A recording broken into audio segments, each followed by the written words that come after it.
শয়তানের ছায়া। ইংল্যান্ডের এক প্রত্যন্ত গ্রামে পাহাড় আর জঙ্গলের মাঝখানে দাঁড়িয়েছিল একটি পুরনো বাড়ি। সেই বাড়ির নাম ছিল ব্ল্যাকউড ম্যানর। এটি ছিল ধনী এক পরিবারের বাসস্থান, কিন্তু বহু বছর আগে পরিবারের শেষ সদস্য রহস্যজনকভাবে নিখোঁজ হয়ে গেলে বাড়িটি পরিত্যক্ত হয়ে পড়ে। গ্রামের মানুষ বিশ্বাস করত ওই বাড়ি এবং তার পাশের গাঢ় জঙ্গল অভিশপ্ত। কেউ রাতের বেলা ওদিক মারাত না। বাড়িতে আগমন একদিন টমাস নামে এক তরুণ ওই বাড়িটি কেনার সিদ্ধান্ত নিল। শহরের কোলাহল ছেড়ে গ্রামের শান্ত পরিবেশে থেকে নিজের লেখালেখির কাজ চালিয়ে যাওয়াই ছিল তার উদ্দেশ্য। গ্রামবাসীরা তাকে সাবধান করেছিল, কিন্তু টমাস সেই সব কুসংস্কার পাত্তা দিল না। বাড়িতে পৌঁছে সে দেখতে পেল বাড়িটি যতটা পুরনো ভাবছিল তার চেয়েও বেশি ভয়ানক। মোটা লোহার গেট, ভাঙাচোরা জানালা আর আগাছায় ঢাকা উঠান, সব মিলিয়ে এক ভৌতিক পরিবেশ। তার পাশেই ছিল ঘন জঙ্গল, যেখানে দিনের বেলাও সূর্যের আলো পৌঁছায় না। প্রথম রাতেই কিছু অদ্ভুত ব্যাপার ঘটতে শুরু করলো। রাতের অন্ধকারে হঠাৎ করেই দরজা খোলার আওয়াজ, মেঝেতে কারো ভারী পায়ের শব্দ, আর দূর থেকে আসা হালকা কান্নার শব্দ শোনা গেল। টমাস ভাবল হয়তো বাতাসের শো শো শব্দই তাকে বিভ্রান্ত করছে। কিন্তু পরের দিন রাতে তার ঘরের জানালায় কারো হাতের ছাপ দেখতে পেল। তিনি জানালাটি সকালেই বন্ধ করে রেখেছিলেন। জঙ্গলের দিক থেকে অদ্ভুত এক ছায়ামূর্তি দাঁড়িয়ে থাকতে দেখে তার মনে অস্বস্তি জন্মাল।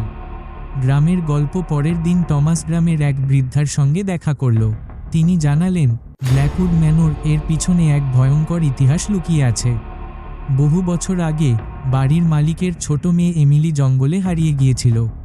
পরদিন তাকে পাওয়া গেল ঠিকই, কিন্তু তার অবস্থা ভয়ঙ্কর। তার শরীর রক্তে মাখা, আর মুখে ছিল অদ্ভুত এক হাসি। এমিলি দাবি করেছিল জঙ্গলে সে ডার্ক শ্যাডো নামে এক ছায়ামূর্তির সঙ্গে দেখা করেছে। এরপর থেকেই বাড়িতে একের পর এক অদ্ভুত ঘটনা ঘটতে থাকে।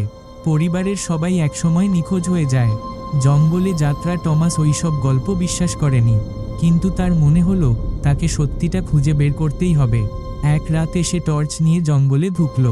জঙ্গলের ভেতর প্রবেশ করতেই সে অদ্ভুত এক অনুভূতি পেল, যেন কেউ তাকে অনুসরণ করছে। চারপাশে শুধু ঝিঝি পোকার ডাক আর পাতার মচমচ শব্দ। হঠাৎ তার টর্চ নিভে গেল।